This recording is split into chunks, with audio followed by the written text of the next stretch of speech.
Dobar dan, drage moje domaćice i domaćini, dobrodošli ovaj put na Bokin kanal i u Bokinu kuhinju.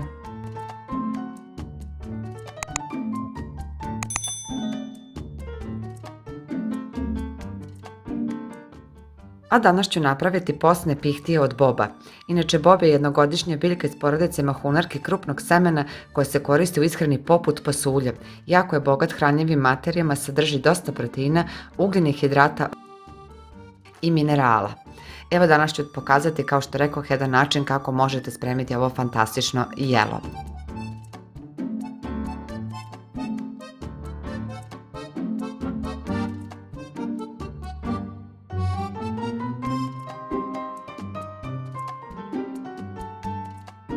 I evo na samom početku da vam čisto pokažem kako on izgleda.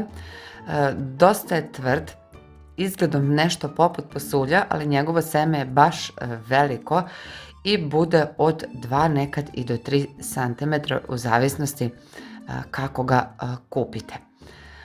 Bob inače dobro je potrebno oprati i preliti toplom vodom, ne vrućom, ali topla voda, i prekriti čistom krpom i ostaviti na nekom toplom mestu da prenoći. Nešto slično kao kada potopite i pasulj, međutim ta voda uvek mora biti mlaka i sutradan ukoliko je voda hladna slobodno možete prosuti i doliti ponovo toplu vodu. A zatim je potrebno bob da se očisti. To je onaj najteži deo kod boba. Međutim, ukoliko ste ispravno postupili i stavili ga u mlaku vodu, ove ljuske se veoma lako skidaju, ali eto, kažem, potrebno je dosta vremena, pa nije loše uključiti malo porodicu u to da vam pomogne. Ja ovdje imam inače pola kilograma boba, potrebno je pripremiti onoliku količinu koliko vama potrebno pihtija.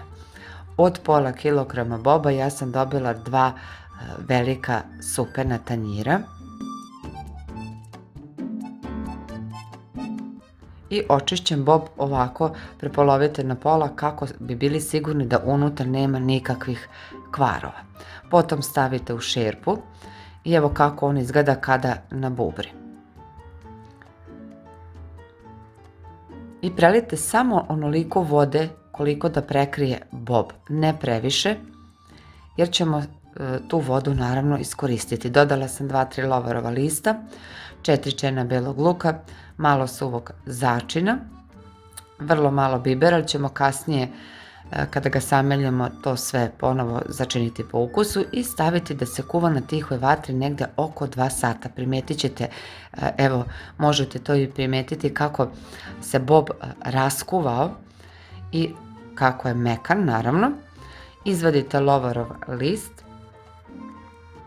a potom možete ovom pasirkom za pire krompir ili jednostavno ja sam to koristila štapni mikser, je potrebno dobro ovo samleti sa sve onom vodom u kojom se bob kuvao.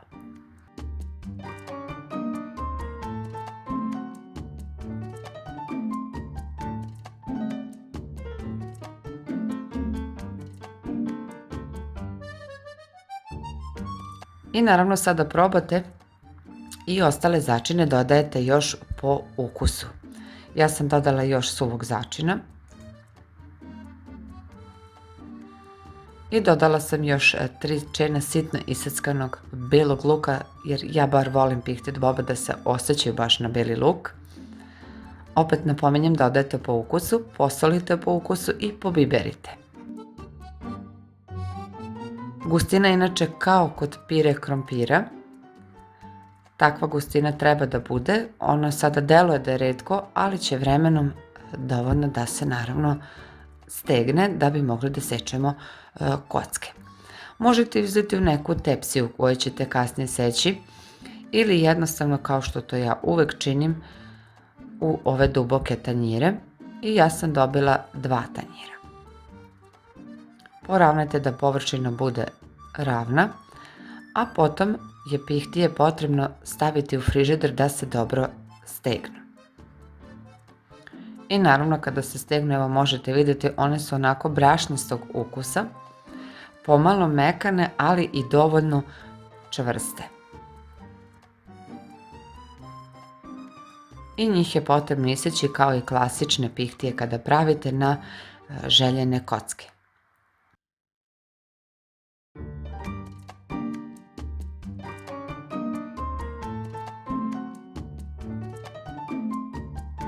I od gore možete po želji dodati, kao što sam ja, malo ljute tucane paprike.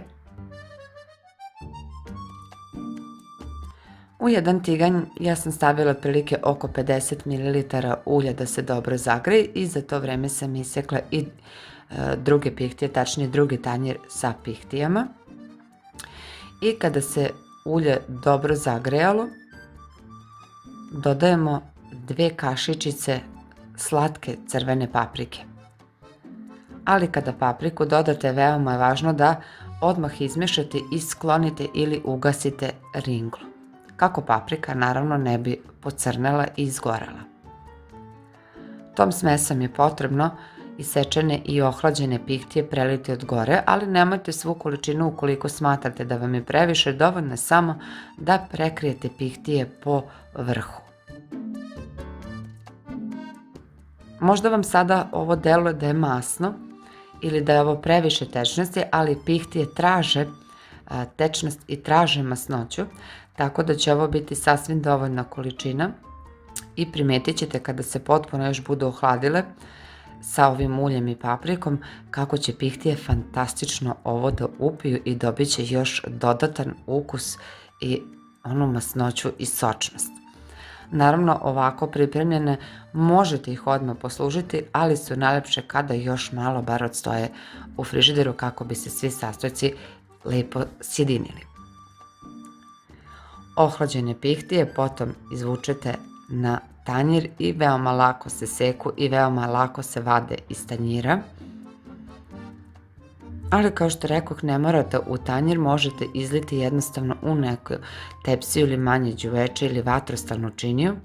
Uglavnom visina mora biti bar za 2 prsta da su kocke visoke. Evo kako one izgledaju, verujte mi da su fantastične ukusom.